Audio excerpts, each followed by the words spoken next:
Hi everyone, स्वागत है आप सभी का स्पिरिचुअल थॉट में। कैसे हैं आप सभी लोग। हर वर्ष आश्विन मास की कृष्ण पक्ष की अष्टमी तिथि को जीवित पुत्रिका व्रत रखा जाता है।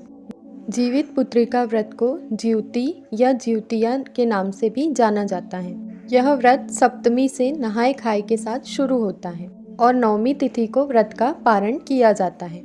माताएं जितिया व्रत अपनी संतान की लंबी आयु के लिए रखती हैं। चूँकि इस बार 17 सितंबर को ही अष्टमी तिथि लग रही है, तो लोगों में यह संशय है कि क्योंकि इस बार अष्टमी तिथि 17 सितंबर से लग रही है और 18 सितंबर तक रहेगी, तो लोगों में यह संशय है कि इस व्रत को कब से शुरू किया जाए और कब व्रत रखा जाए। तो आज मैं इस वीडियो में आपके साथ शेयर करूंगी जितिया व्रत या जीवित पुत्रिका व्रत कब है, पूजा का शुभ मुहूर्त, व्रत की विधि, व्रत का महत्व एवं इसकी कथा। तो सबसे पहले हम जान लेते हैं कि जीवित पुत्रिका व्रत कब रखा जाएगा और इसका पारण कब किया जाएगा। हिंदू पंचांग के अनुसार 17 सितंबर को दोपहर 2:14 से अष्टमी तिथि प्रारंभ हो रही है और यह अगले दिन 18 सितंबर को दोपहर 4:32 पर समाप्त होगी।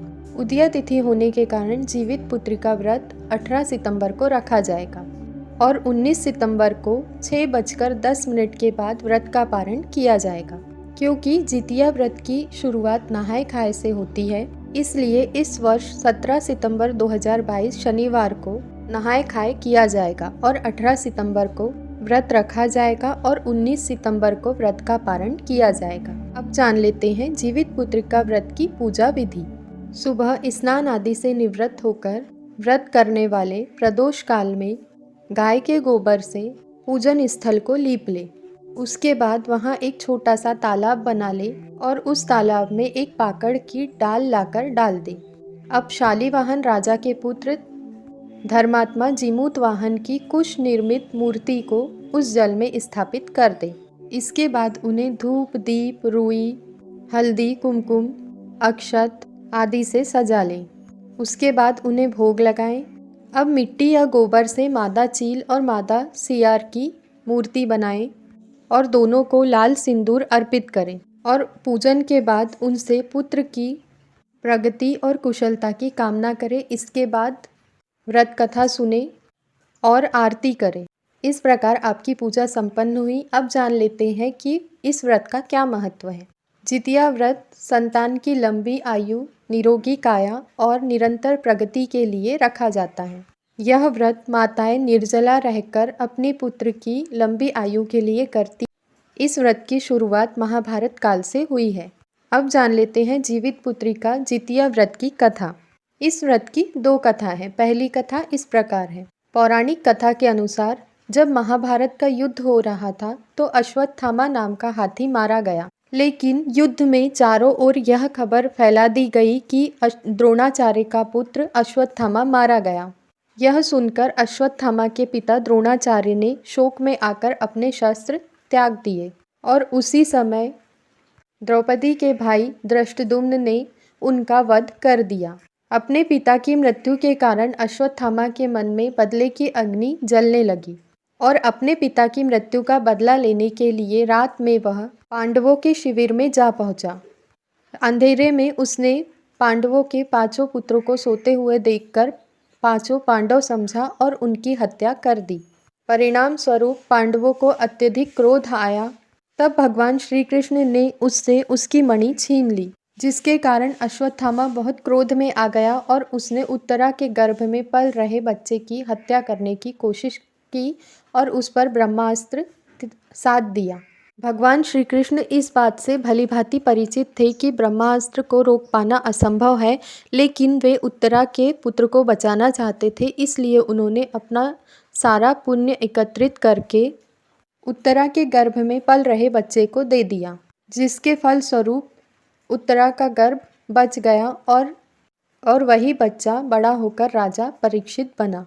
गर्भ में मृत्यु को प्राप्त कर फिर से जीवित होने के कारण उसे जीवित पुत्रिका कहा गया और उसी समय से इस व्रत की शुरुआत हुई और तभी से संतान की लंबी आयु और उसकी सुरक्षा की कामना से माताएं जीवित पुत्रिका का व्रत रखती है।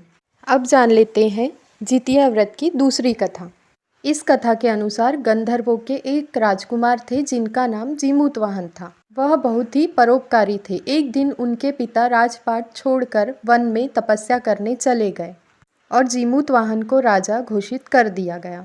वह राजकाज ठीक से चला तो रहे थे, लेकिन उनका मन इसमें नहीं लगता था। एक दिन वह भी अपना राजपाट छोड़कर अपने पिता की सेवा करने के लिए वन में चले गए। वन में उनका विवाह मलयवती नाम की कन्या से कर दिया गया। एक दिन वन में भ्रमण करते समय उन्हें एक वृद्ध स्त्री मिली जो विलाप कर रही थी। उसे रोते देख जीमूतवाहन ने उनसे रोने का कारण पूछा। तब उन्होंने कहा कि वह नागवंश की स्त्री है, नाग माता है और उनका एक ही पुत्र है। और फिर उन्होंने बताया कि पक्षीराज गरुड़ को नागों ने वचन दिया है कि हर रोज़ एक नाग आहार स्वरूप उनके पास जाएगा और आज मेरे पुत्र की बारी है। यदि मेरा पुत्र गरुड़ के पास चला गया तो फिर मैं किसके सहारे जीऊँगी। उनके पुत्र का नाम शंखचूड़ है। यह सुनकर जीमूतवाहन का दिल रो उठा और उन्होंने कहा कि वह उनके पुत्र की रक्षा करेंगे। उस नाग के बदले वो वहाँ पर जाएंगे। जीमूतवाहन लाल कपड़े में लिपटकर उस गरुड़ के पास पहुँच गए। गरुड़ देव ने उन्हें अपने पंजों में दबोच लिया और उड़ गए। इस बीच उन्होंने देखा कि जीमूतवाहन रो रहे हैं। तब गरुड़ देव एक पर्वत पर गए और वहाँ पर उन्हें छोड़ दिया और उनसे पूछा कि वे क्यों रो रहे हैं। तब जीमूतवाहन ने सारी घटना बताई। गरुड़ देव ने जीमूतवाहन की साहस और दया की भावना देखकर बहुत खुश हुए और उन्हें मुक्त कर दिया और यह भी वचन दिया कि अब वे नागों को नहीं खाएंगे। इस प्रकार एक माँ के पुत्र की रक्षा हुई और तभी से यह व्रत किया जाता है। मान्यता है कि यह सब इसी अष्टमी के दिन हुआ था, इसीलिए इस दिन जीमूतवाहन के नाम से व्रत रखा जाता है और इस व्रत को जीवित पुत्रिका व्रत कहा जाता है।